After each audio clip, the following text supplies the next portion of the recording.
Hello student, स्वागत है आप सभी का एक बार फिर से हमारे इस ऑफिशियल यूट्यूब चैनल में जिसका नाम है एसोल सॉल्यूशन।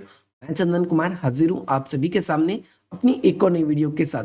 सो गाइस, आज के इस नई वीडियो में हम बात करेंगे उन सभी स्टूडेंट्स के लिए जो एमपीएस कोर्स के स्टूडेंट्स हैं और उन सभी के पास में MPS 001 का सब्जेक्ट है और वो फर्स्ट ईयर के स्टूडेंट्स से अपने एग्जाम्स के इंपॉर्टेंट क्वेश्चंस की तलाश कर रहे हैं। तो आज इस वीडियो में हम एक और नए इंपॉर्टेंट क्वेश्चन को डिस्कस करेंगे। अगर आप लोगों ने अभी तक प्लेलिस्ट नहीं देखी है तो आप प्लेलिस्ट देख सकते हैं, जिसका लिंक डिस्क्रिप्शन बॉक्स में मैंने दे दिया है। आप वहां से उसे चेकआउट कर सकते हैं या फिर आप सभी के लिए मैंने डिस्क्रिप्शन बॉक्स में या आई बटन पे क्लिक करके आप इस प्लेलिस्ट को भी चेकआउट कर सकते हैं, जिसमें हमने सारे के सारे इंपॉर्टेंट क्वेश्चंस को ऐड कर दिया है। और सबसे पहली बात तो जो सबसे इंपॉर्टेंट क्वेश्चन वाली वीडियो है वो भी हमने इसके अंदर ऐड कर दी है। तो यहाँ पर सबसे पहले हम माओ के बारे में बात करेंगे। माओ कौन थे? एक तो ये शॉर्ट नोट के लिए और लॉन्ग क्वेश्चन दोनों के लिए इंपॉर्टेंट है। सबसे पहले माओ कौन थे और माओ का जीवन परिचय आपसे पूछा जाता है, या फिर माओ ने किस प्रकार से चीन में क्रांति के लिए मुख्य भूमिका निभाई, आपसे ये भी क्वेश्चन पूछा जाएगा। तो सबसे पहले हम माओ के बारे में डिस्कस करेंगे। ध्यान रखना है, माओ का जन्म चीन में 26 दिसंबर 1893 में हुआन प्रांत में हुआ था। ये वही हुआन शहर है जहां पर कोरोना वायरस भी फैला था। माओ ने चीन के सबसे पिछड़े देशों में सफल क्रांति का कार्य किया। देखो, माओ इंपॉर्टेंट हमारे लिए क्यों है? क्योंकि चीन की स्थापना में भी इनकी मुख्य भूमिका थी और चीन में भी अगर आप देखोगे काफी बड़ा देश है, तो उसमें सबसे पिछड़े स्थान से रहते हुए भी इन्होंने क्या किया, क्रांति लाने में सफलता इन्हें हासिल हुई। और ये क्या थे, कृषकों की सहायता से। क्योंकि बाकी अभी विचारकों के बारे में पढ़ोगे आप, कार्ल मार्क्स वगैरह के, तो उन्होंने ऐसा माना था कि जो कृषक समाज है वो क्रांति नहीं कर सकता, मजदूर वगैरह ही क्रांति कर सकते हैं। लेकिन इन्होंने कृषकों की सहायता से, जो कि कार्ल मार्क्स के विचारों को आगे बढ़ाते हुए माओ ने क्या किया भाई, एक सशक्त क्रांति की। और इन्होंने आगे चल कर क्या किया, माओ मार्क्सवादी, लेनिनवादी और स्टालिनवादी दृष्टिकोण के प्रतिपादक थे। यानी माओ का दृष्टिकोण मार्क्सवादी तो था ही, लेकिन मार्क्सवाद में थोड़ी से परिवर्तन किसने करी थी? लेनिन ने। अगर आपने लेनिन वाली वीडियो नहीं देखी है तो आप देख सकते हो, जिसमें मैंने आपको व्लादिमीर लेनिन के बारे में यहाँ पर बिल्कुल बता रखा है। आप यहाँ पर इसको देख सकते हैं। तो इन्होंने आगे चलकर मार्क्सवादी, लेनिनवादी, स्टालिनवादी दृष्टिकोण के प्रतिपादक थे। उन्होंने चीन में साम्यवादी शासन की स्थापना करी और साथ ही साथ हम देखते हैं कि लेनिन ने जो मार्क्स की जो विचारधारा थी उसको किस तरीके से आगे बढ़ाया, इसके बारे में भी इसमें वर्णन किया गया है। अपने बाल्यकाल में, यानी जब वो ज़्यादा बड़े भी नहीं थे, टीनेज के करीब में थे, तो उन्होंने क्या किया कि माओ ने महत्वपूर्ण मजदूरों को मरते हुए देखा था। यानी बचपन से ही उन्होंने क्या देखा कि भाई, जब वो छोटी उम्र के थे तो तभी उन्होंने अमीरों द्वारा गरीबों पर क्या करते हुए देखा, शोषण करते हुए देखा। उनके मन में विद्रोहियों के प्रति जो है सम्मान की भावना थी। यानी उन्होंने देखा था कि भाई, जो विद्रोही होते हैं वो जरूर अपनी किसी न किसी मांग के कारण ही विद्रोह कर रहे होते हैं। और उनको लेकर माओ के मन में क्या था, एक अच्छा चरित्र, या फिर हम कहें उनको लेकर उनके मन में एक सम्मान की भावना थी। उनकी प्रारंभिक शिक्षा जो है समीपवर्ती स्कूल में हुई, यानी जहां वो रहते थे उसके आसपास के स्कूल में हुई। और उसके बाद में चांगशांग चले गए और यहाँ पर चीनी साहित्यों का अध्ययन करने के बाद में पश्चिमी विचारकों का भी अध्ययन किया, यानी पश्चिम की जो एजुकेशन है उसको लिया। 25 वर्ष की आयु में जब ये ग्रेजुएट हो चुके थे, स्नातक हो चुके थे, उसके बाद में इन्होंने बेकिंग के राष्ट्रीय विश्वविद्यालय पुस्तकालय के अध्यक्ष बने। और 1920 में सबसे पहले माओ ने अपने आप को मार्क्सवादी घोषित कर दिया, यानी एक ऐसा वर्ग का हिस्सा जो कि गरीबों के हित में और अमीरों को जो है गरीबों से छीनने के बिल्कुल विरुद्ध में रहते हैं। मार्क्सवाद के बारे में आप सबने पढ़ रखा होगा। इसके साथ साथ आप देखोगे कि ये एक सीमित संगठन था। कैसा संगठन था? सीमित था। और माओ ने कम्युनिस्ट पार्टी में शामिल हो गए थे, कम्युनिस्ट पार्टी में भी शामिल हो गए, मार्क्सवादी घोषित कर दिया अपने आप को। और 1921 से लेकर 1925 के दौरान उन्होंने क्या किया कि खान श्रमिकों को संगठन किया। खान मतलब जो माइनिंग वगैरह का काम करते हैं, उन एक तो उनको, और साथ ही साथ जो मुस्लिम थे थोड़े से, उन लोगों को इकट्ठित किया। और चीन के अनेक क्षेत्रों में क्या है कि भाई, जाकर किसानों की जो शोषणकारी स्थिति थी उनकी जानकारी प्राप्त की कि भाई किसानों को आखिर क्यों समस्याएं हो रही है, क्या क्या कारण है शोषण होने के उनके। इसके बाद में 1927 में हम देखते हैं कि साम्यवादी दल, और आप याद रखेंगे एक तो चियान काई शेक, इस पार्टी में भी काफी वाद विवाद बढ़ जाता है, क्योंकि पहले दोनों पार्टी एक साथ चल रही थी, लेकिन इनके बीच में विवाद बढ़ जाते हैं और आगे चल के क्या हो गया कि उसमें शामिल हो जाते हैं। संबंध इतने बिगड़ गए कि आगे चलकर जो है आपका कुओमिंटांग पार्टी ने चीन के साम्यवादी दल पर प्रहार करना आरंभ कर दिया। प्रहार करने का मतलब अटैक करना नहीं, बल्कि उसकी आलोचना करना है यहाँ पर। इसका मतलब यह है, इस वजह से इन दोनों दलों में क्या बन जाती है, फूट पड़ जाती है। और जो माओ थे वो क्या थे, कृषक विद्रोह को संगठित करने यानी किसानों का सपोर्ट लेने में बिल्कुल सफल हो जाते हैं। और साम्यवादियों ने भागकर क्या किया, पहाड़ी इलाकों में चले गए, वहां पर किसानों से अपना संगठन बनाया और साथ ही साथ चीन के विभाजन के लिए एक झगड़ा शुरू हो गया। कुछ लोग ऐसे थे जो आपके कुओमिंटांग पार्टी को सपोर्ट करते थे, कुछ ऐसे थे जो साम्यवादी पार्टी को सपोर्ट करते थे। माओ जो थे मुख्य रूप से देखोगे साम्यवादी दल के सपोर्ट में ही रहते हैं और धीरे धीरे जो साम्यवादी दल का नेतृत्व है वो धीरे धीरे माओ के हाथ में आ जाता है। इस समय माओ ने अपनी पहली रचना रची, यानी अपनी पहली पुस्तक लिखी जिसका नाम था एनालिसिस ऑफ द आपका classy in the Chinese society. ये बुक थी, उनकी बुक का नाम है, अगर आप याद रखना चाहो तो याद रख सकते हो। ये बुक लिखी, इसमें उन्होंने किसानों को कई वर्गों में बांटा, यानी किसानों की स्थिति के बारे में भी बताया कि छोटे किसान, किनारे किसान, मध्यम वर्गीय किसान, बड़े किसान, इन सभी किसानों का वर्णन किया। साथ ही साथ इसके अंदर इन्होंने ये भी बताया कि उन्होंने कृषक और जो जमींदार लोग हैं, जो जमीन के मालिक हैं, उनके बीच में कैसा संबंध है और आखिर उनके बीच में संबंध बिगड़ता भी है तो आखिर क्यों बिगड़ता है उनके बीच में, और ऐसी क्या स्थिति होगी जब किसान ही क्या करेंगे, आंदोलन करेंगे तो क्या होगा।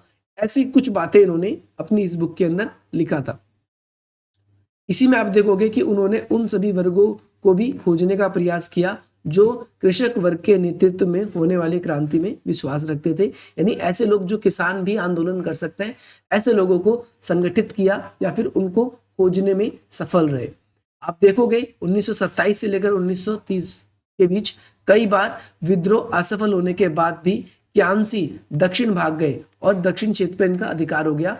माओ ने मार्क्सवादी क्रांति के दायरे में क्या किया, थोड़े से परिवर्तन किए, क्योंकि मार्क्सवादियों का कहना था कि भाई जो केवल कृषक है वो आंदोलन नहीं कर सकते, लेकिन हम देखते हैं कि भाई जो माओ थे उनका कहना था कि मजदूरों के साथ साथ किसान भी हमारे लिए जरूरी है, क्योंकि ये तबका भी हमारा क्या है, शोषित है। और इस वजह से जो है माओ जो है वो इनको क्या करते हैं और इनकी स्थिति को सुधारने का कार्य करते हैं। यहाँ पर एक बात आप लोगों के लिए ये भी इंपॉर्टेंट बन जाती है कि माओ ने क्या किया, आगे चल के आप इसमें देखोगे कि भाई माओ ने उत्तर पश्चिमी पहाड़ी की ओर रुख किया, यानी जो पर्वतीय इलाका था वहां पर धीरे धीरे अपनी स्थिति को मजबूत बनाना शुरू कर दिया। और धीरे धीरे कि भाई माओ का लॉन्ग मार्च कहा जाने लगा, नहीं उस क्षेत्र में जो माओ ने लोगों को संगठित किया, मजबूत किया, अपनी स्थिति को मजबूत बनाया। माओ ने चीन की साम्यवादी दल के नेता बने और वहां पर बिल्कुल अच्छे तरीके से संगठित किया, सभी लोग उनकी बात भी मानने लगे। तो इन्होंने क्या किया कि उन्होंने मार्क्सवाद का अध्ययन किया था और मार्क्सवाद में उसने 2 लेख लिखे थे मार्क्सवाद के ऊपर। एक तो इन्होंने लिखा है क्या, ऑन प्रैक्टिसेस, और इसके अलावा ऑन आपका कॉन्ट्राडिक्शन। 1940 में माओ ने न्यू आपका डेमोक्रेसी की रचना की, जिसमें चीन की आने वाले समय में कैसी सरकार बनेगी, कैसी सरकार नहीं बनेगी, इसके बारे में इन्होंने इस बुक के अंदर रचना की है।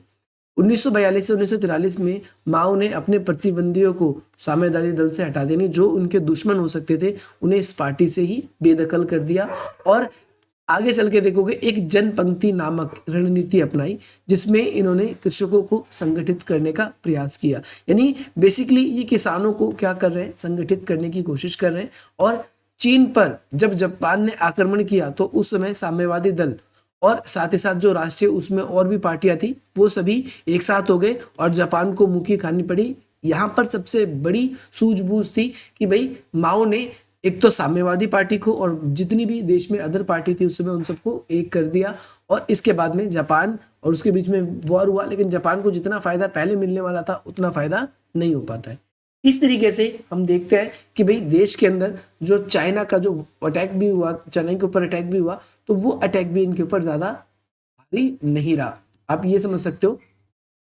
इसके बाद में आगे चलकर मैंने बताया था 1949 में एक तो कुओमिंटांग दल और दूसरा साम्यवादी दल, इनके बीच में जो भी आपसी सहयोग था खत्म हो गया, क्योंकि ये सहयोग भी क्यों हो रहा था, जब जापान ने वॉर किया था। माओ ने चीन के राज्य के अध्यक्ष बन गए और धीरे धीरे चीन को जनवादी देश बना दिया। जनवादी का मतलब है जहां पर डिक्टेटरशिप धीरे धीरे आ गई, और माओ के द्वारा धीरे धीरे मार्क्स की रचनाओं को थोड़ा बहुत परिवर्तन करके उससे समाज को बनाने लायक स्थिति बना दी गई। इसके बाद हम यहाँ पर यह भी देखते हैं आगे चलकर 1950 के समय लगभग चीन के साम्यवादी दल जो होते हैं वो थोड़ी सी आज़ादी उनको मिलती है, और इसके बाद में माओ ने क्या किया, किसानों को फिर दोबारा एकजुट करा, और एकजुट करने के बाद में किसान जो है साम्यवादी लाने में वहाँ पर सफल रहे। हालांकि इसमें मजदूरों का भी पूरा का पूरा सहयोग रहा। हम इसके अंदर ये भी देखते हैं आगे चलकर 1971 में चीन जो है संयुक्त राष्ट्र संघ का सदस्य बन जाता है। इसके बाद में माओ के आमंत्रण पर राष्ट्रपति जो है आपके निक्सन चीन आए और उन्होंने कई विषयों पर बात की, और आगे चलकर हम देखते हैं 1976 में जो माओ है वो काफ़ी ज़्यादा बूढ़े हो जाते हैं और जिसकी वजह से इनका निधन हो जाता है, जिनकी वजह से इनकी मृत्यु हो जाती है। तो पेपर में एक क्वेश्चन आपसे यहाँ से ये भी क्वेश्चन बनेगा, एक तो माओ क्या कौन थे, देखो बहुत बड़ा मैंने आप लोगों को इसका इंट्रोडक्शन दे दिया, आपको जो जो बात समझ में आती है इसमें से आप लिख सकते हो। इसके बाद में यहाँ पर कृषक क्रांति पर माओ के क्या विचार है, आपसे पेपर में क्वेश्चन ऐसे बनेगा, तो आपको ध्यान रखना है माओ जेडांग के विचार चीन की एक कृषक प्रधान या फिर अविकसित देश है। इन्होंने बताया चीन कैसा है, एक कृषि प्रधान देश है और अविकसित यानी विकसित देशों में बड़ी बड़ी इंडस्ट्री होती है, उन देश की जो पूरी की पूरी इकोनॉमी होती है वो इंडस्ट्री पे बेस्ड होती है, पर चीन ऐसा देश नहीं है। इसीलिए किसानों में क्रांति की तीव्र भावना आसानी से पैदा नहीं हो सकती।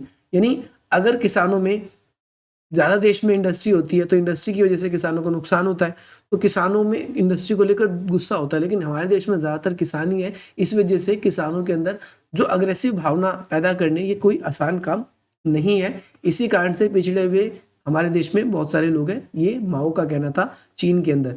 माओ वो एक मार्क्सवादी तथा लेनिनवादी विचारक के थे।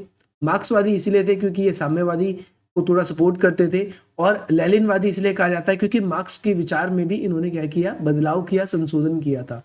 मार्क्स ने कृषक वर्ग को क्या किया, अवमूल्यन की दृष्टि से देखते थे। अवमूल्यन की दृष्टि का मतलब यहाँ पर है कि यहाँ पर कि किसान भी क्या कर सकते हैं, आंदोलन कर सकते हैं, क्योंकि देखो डायरेक्टली यहाँ पर लिखा हुआ है उनके लिए कृषक रूढ़िवादी और एक प्रतिक्रियावादी थे। मार्क्स देखो यहाँ पर क्लियरली लिखा है, मार्क्स किसानों को जो है आलुओं की झोली कहते थे।